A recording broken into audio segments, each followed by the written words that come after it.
siang, selamat beraktivitas dimanapun kalian berada. Di video kali ini saya akan menjelaskan dan mengamati struktur kebahasaan teks prosedur yang telah saya buat pada video sebelumnya yang bertema cara membuat telur dadar. Yang pertama saya akan membahas unsur sistematikanya. Yang pertama ada tujuannya yaitu mengetahui dan menelaah bagaimana cara membuat telur dadar. Yang kedua ada bahan-bahan apa saja yang digunakan, yaitu ada 1 buah telur, bawang merah, bawang putih, cabai, garam, dan merica bubuk. Lalu ada yang namanya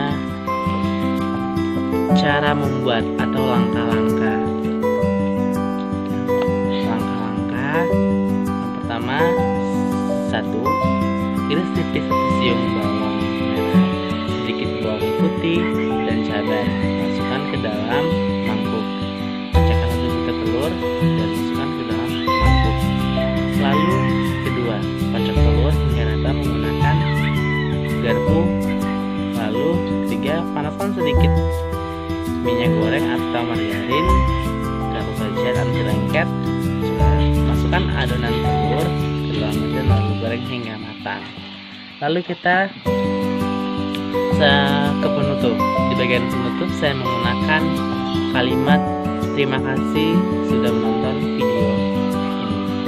Lalu sekarang kita masuk ke kaidah bahasa.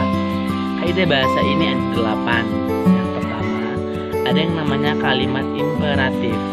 Apa itu kalimat imperatif? Kalimat imperatif adalah kalimat yang mengandung perintah.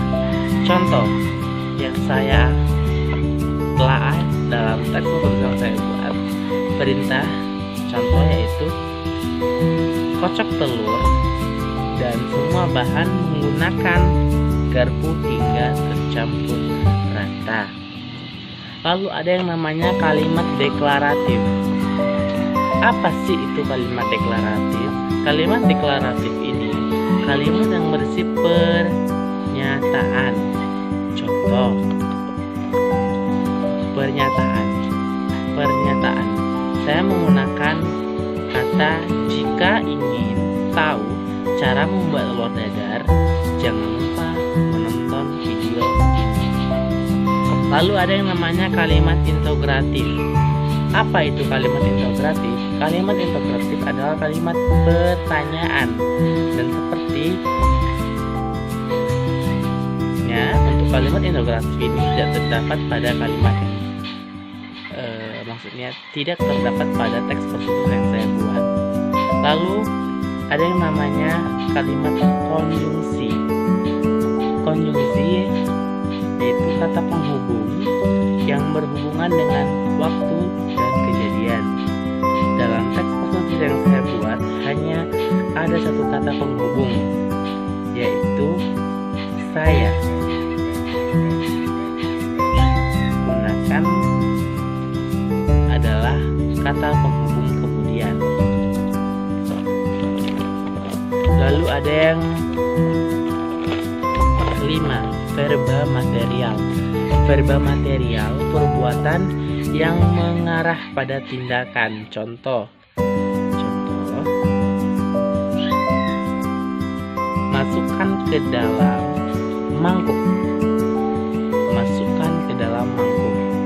Itu adalah contoh perintah.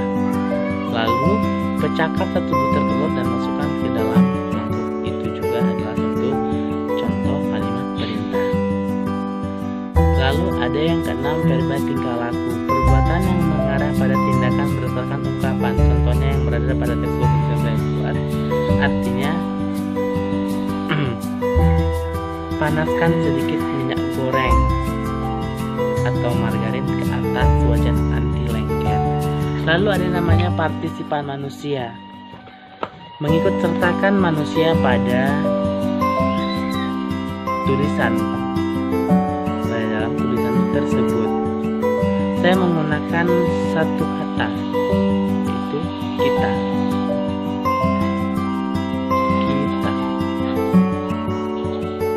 Lalu ada yang ke-8 namanya bilangan penanda. Bilangan yang menurutkan langkah-langkah.